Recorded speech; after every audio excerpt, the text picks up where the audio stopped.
To बेटा। आज हम ट्रायल बैलेंस में अपना आगे का कर रहे हैं।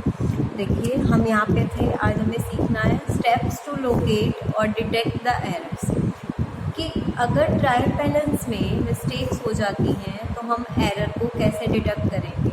तो देखिए इन्होंने क्या बोला है, if the trial balance does not tally, steps must be taken to locate the error which are causing discrepancy। कह रहे हैं हमें कुछ ऐसे स्टेप्स फॉलो करने होंगे जिसकी वजह से हम अपने एरर को फाइंड आउट कर सकें, जिसके कारण डिस्क्रिपेंसी आ रही थी, प्रॉब्लम आ रही है, बैलेंस इक्वल नहीं आ रहा है। The following steps must be taken, आपको ये स्टेप्स फॉलो करने हैं। तो ध्यान से सुनेंगे क्या स्टेप्स हैं।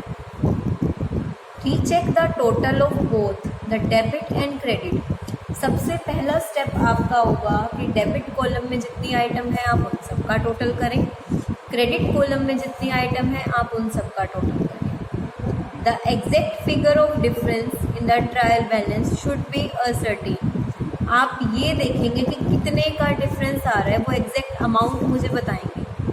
सपोज कीजिए आपने दोनों साइड का टोटल किया और डिफरेंस कितने का है, 3200 का।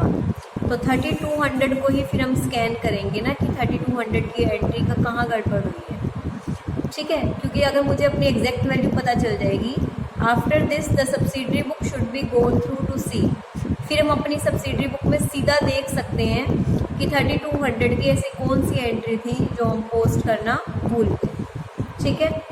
The difference should be half to find out if some figure equal to half of the difference have been posting to the wrong side of an account। पहले हम अपनी एग्जैक्ट वैल्यू को देखेंगे, एग्जैक्ट वैल्यू का नहीं मिलेगा तो आप क्या करेंगे, अपने टोटल का हाफ देखेंगे। अपने टोटल का हाफ क्यों देखेंगे, कई बार क्या हो जाता है, सपोज कीजिए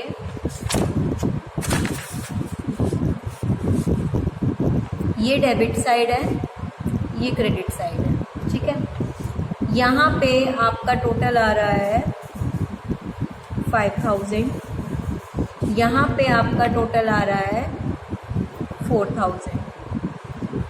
1000 की कमी है, क्या है, 1000 की कमी है। सबसे पहले तो मैं देखूंगी कि 1000 की ऐसी कौन सी एंट्री थी जो रह गई, ठीक है। मैं क्रेडिट साइड के सारे अपना लेजर या सब्सिडरी बुक में चेक करूँगी कि 1000 की ऐसी कौन सी एंट्री थी जो रह गई। फिर उन्होंने कहा the difference should be half to find out if some figure equal to the half in the difference have been posted to the wrong side of an account. कई बार क्या होता है, इसकी हाफ वैल्यू 500, सपोज कीजिए 500 की कोई value, इसका हाफ, पहले हमने फुल फिगर देखा, फुल फिगर में मैच नहीं हुआ, फिर आप क्या करेंगे, 1000 का हाफ, जितना भी आपका डिफरेंस है उस हाफ की वैल्यू को नोटिस करेंगे। जब आपको 1000 की कोई एंट्री नहीं मिली, गलत पोस्ट हुई, फिर आप उसका हाफ देखोगे। क्योंकि कई बार क्या होता है, हाफ की एंट्री, 500 की एंट्री गलती से यहाँ, मतलब डेबिट वाली भी डेबिट में कर दी और जो क्रेडिट वाली थी वो भी हमने गलती से यहीं कर दी। एक एंट्री थी 500 की, डेबिट का अमाउंट भी डेबिट में लिख दिया और जो क्रेडिट का अमाउंट था गलती से यहाँ लिखने की जगह उसको भी यहाँ पे लिख दिया। तो अगर ये 500 यहाँ से निकाल के यहाँ रख दें तो दोनों का टोटल आ जाएगा ना 4500। ऐसा भी तो हो सकता है कि जो हाफ अमाउंट था गलती से वो भी डेबिट साइड में आ गया हो।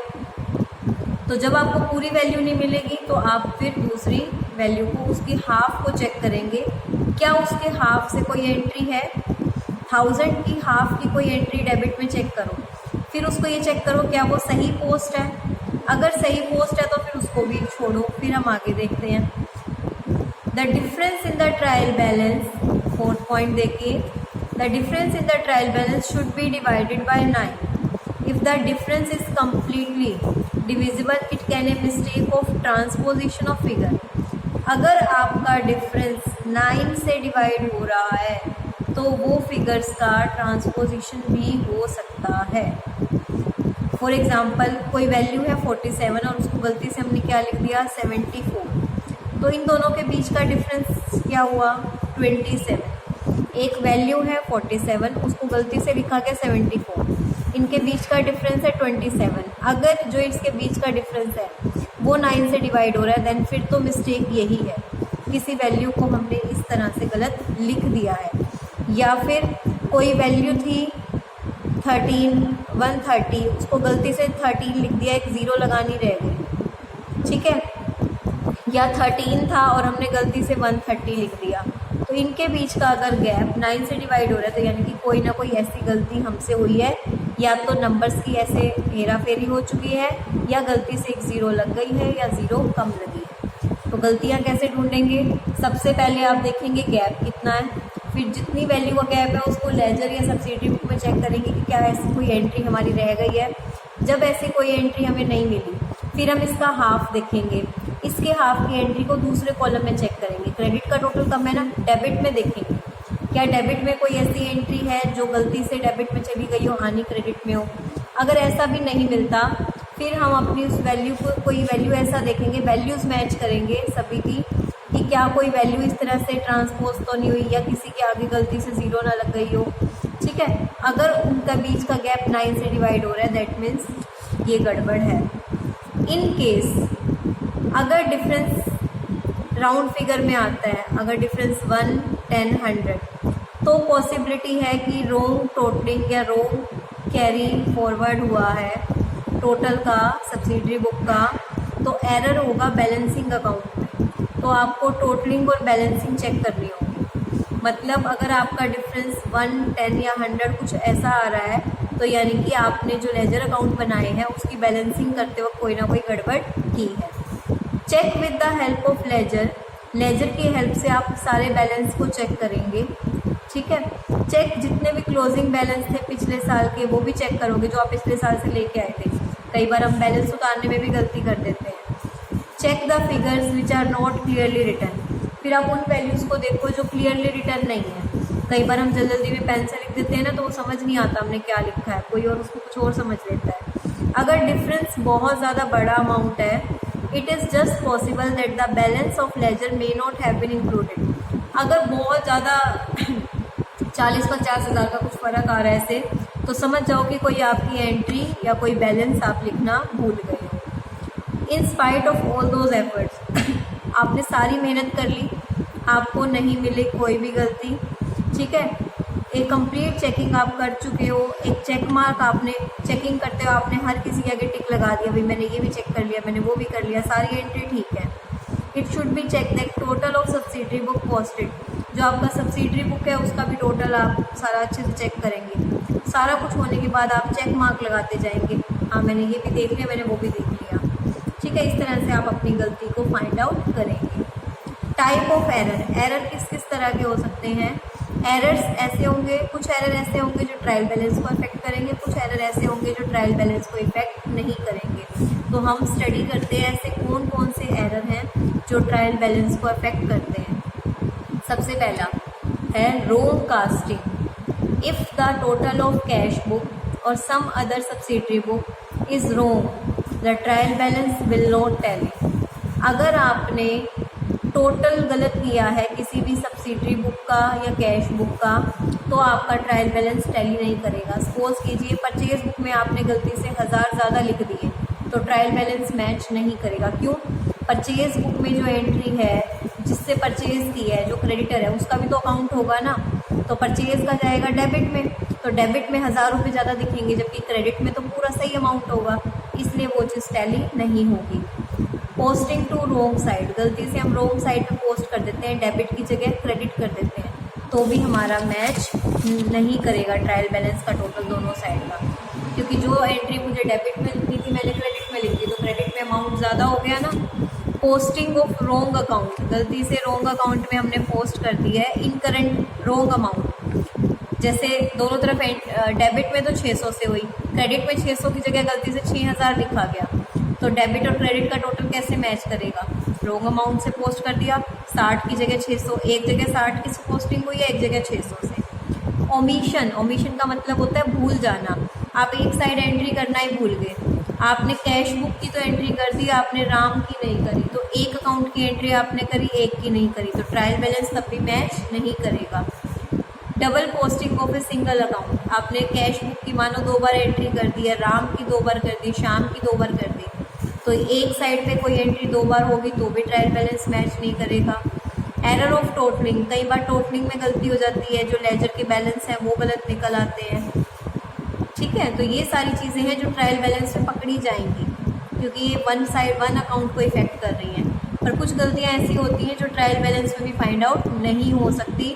ट्रायल बैलेंस इसलिए एक कंक्लूसिव प्रूफ नहीं है एक्यूरेसी का, क्योंकि वो सारी गलतियाँ नहीं पकड़ता। सारी गलतियाँ मतलब एरर ऑफ ओमिशन, कोई एंट्री आप करना ही भूल गए, कोई एंट्री आप कोई ट्रांजैक्शन ही रिकॉर्ड करना भूल गए सब्सिडरी बुक में, आपने लेजर में कोई ट्रांजैक्शन जर्नल एंट्री रिकॉर्ड ही नहीं करी, उसको कैसे ढूंढोगे? क्योंकि ना तो वो एंट्री डेबिट में गई, ना वो एंट्री क्रेडिट में गई, वो एंट्री हुई नहीं, ट्रायल बैलेंस का टोटल मेरा मैच कर गया। तो एरर ऑफ ओमिशन का मतलब कि आप जर्नल या सब्सिडरी की कोई एंट्री को आगे ले जाना भूल गए। एरर ऑफ कमीशन का मतलब किसी एंट्री में आपने कोई अमाउंट गलती से जर्नल एंट्री में गलत लिख दिया। जर्नल एंट्री में गलत लिखा होगा तो डेबिट और क्रेडिट दोनों साइड सेम लिखा होगा।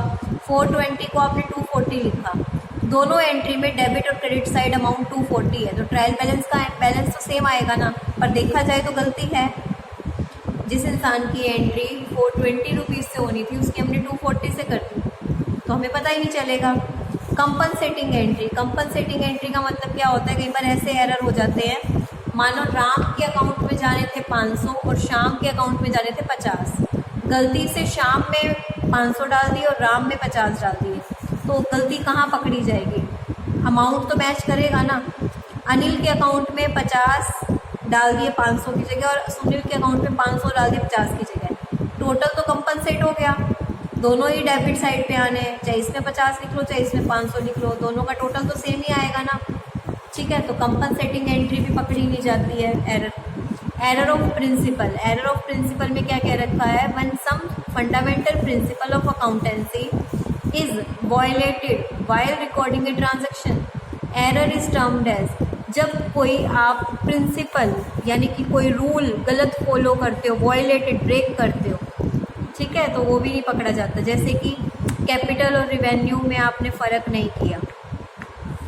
कैपिटल होता है लॉन्ग टर्म एक्सपेंडिचर, रिवेन्यू आपके रेगुलर बेसिस के होते हैं। जब हम कैपिटल एक्सपेंडिचर को ट्रीट कर लेते हैं रिवेन्यू, फर्नीचर खरीदा, फर्नीचर को परचेज में ऐड कर दिया, परचेज को डेबिट कर दिया फर्नीचर की जगह, तो डेबिट तो हुआ ना, ट्रायल बैलेंस का टोटल तो मैच होगा ना। पर गलती क्या है? जो चीज़ हमारी फर्नीचर के नाम से जानी थी वो परचेज के नाम से गई। कई बार रिवेन्यू को कैपिटल ट्रीट कर लेते हैं, एक रिपेयर करवाई थी उसको मशीनरी में डाल दिया, जबकि रिपेयर तो रिपेयर में जानी थी, मशीनरी में होने दोनों डेबिट है, अमाउंट तो डेबिट साइड ही आया, तो पता नहीं चला। Error of posting in wrong account, गलती से एंट्री करनी थी राम के अकाउंट में और कर दिया आपने श्याम के अकाउंट में, साइड कर रही डेबिट में ही है पर नाम चेंज हो गए, राम की जगह श्याम में एंट्री हो गई। क्लियर है? तो ये वो एरर हैं जो ट्रायल बैलेंस को इफेक्ट नहीं करते हैं, ट्रायल बैलेंस का बैलेंस सेम आता है पर ये गलतियाँ होती हैं। फिर आपका आता है सस्पेंस अकाउंट। कई बार क्या होता है कि अकाउंटेंट ने अपनी पूरी मेहनत लगा दी, सारी गलतियाँ ढूंढने के लिए सब कुछ सारे उसने कर दिया, फिर भी टोटल सेम नहीं आ रहा, कभी डेबिट का ज़्यादा आ रहा है, कभी क्रेडिट का ज़्यादा आ रहा है, तो जहाँ पे कमी होती है उस अकाउंट को हम कहाँ डाल देते हैं? सस्पेंस अकाउंट में डाल देते हैं। तो सस्पेंस अकाउंट एक अकाउंट है जो ट्रायल बैलेंस को टैली करने के लिए बनाया जाता है, ताकि फ्यूचर में जब वो चीज़ हमारे सामने आएगी तो हमें पता चल जाएगा कि वो पैसा तब हम उसको रिप्लेस कर देंगे।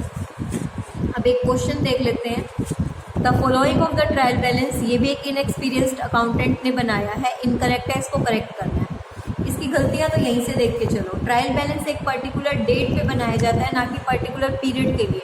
जो चीज़ पर्टिकुलर डेट पे बनाई जाए वहाँ पे एज एट आता है, ना कि for the year and. Trial balance में 4 कॉलम होते हैं, यहाँ 3 है। लेजर फोलियो का कॉलम भी एक यहाँ पे बनेगा। 2 गलतियाँ तो हमने यही पकड़ ली, बाकी गलती आप इसमें पकड़ोगे डेबिट और क्रेडिट की, जो हमने करी थी कि कौन सा अकाउंट डेबिट होगा कौन सा क्रेडिट होगा। इसका आंसर आपको खुद करना है। मैं इसकी वर्किंग नोट्स एक बार आपको पढ़वा देती हूँ। देखो आपको यहाँ से भी दिख रहा होगा कि इसका टोटल भी मैच नहीं हो रहा है। देखिए ट्रायल बैलेंस एक पर्टिकुलर डेट पे बनता है तो एज एट आएगा, ना कि for the year. Ledger folio आएगा। एसेट के डेबिट बैलेंस होते हैं, इसमें गुडविल और बीआर एसेट है जो कि क्रेडिट साइड पे लिखी है तो गलती है। लाइबिलिटी के क्रेडिट बैलेंस होते हैं, राम से लोन लिया, लाइबिलिटी है, क्रेडिट साइड पे आएगा। परचेज रिटर्न का क्रेडिट बैलेंस होता है, क्रेडिट में आएगा। सेल्स का रिटर्न का डेबिट बैलेंस होता है, डेबिट में आएगा। Discount receive and interest on investment हमारी इनकम है, क्रेडिट साइड पे आएगी। कह रहे अब देखो, जब आपने सारी एंट्री कर दी उसके बाद हमारा क्रेडिट साइड का टोटल 1000 से ज़्यादा आ रहा है, हमें कहीं भी कोई चीज़ नहीं दिख रही है, तो डेबिट साइड के जो 1000 रुपये बच रहे हैं वो हम किस में डाल देंगे? सस्पेंस अकाउंट में डाल देंगे। किस में डाल देंगे? वो हम सस्पेंस अकाउंट में डाल देंगे।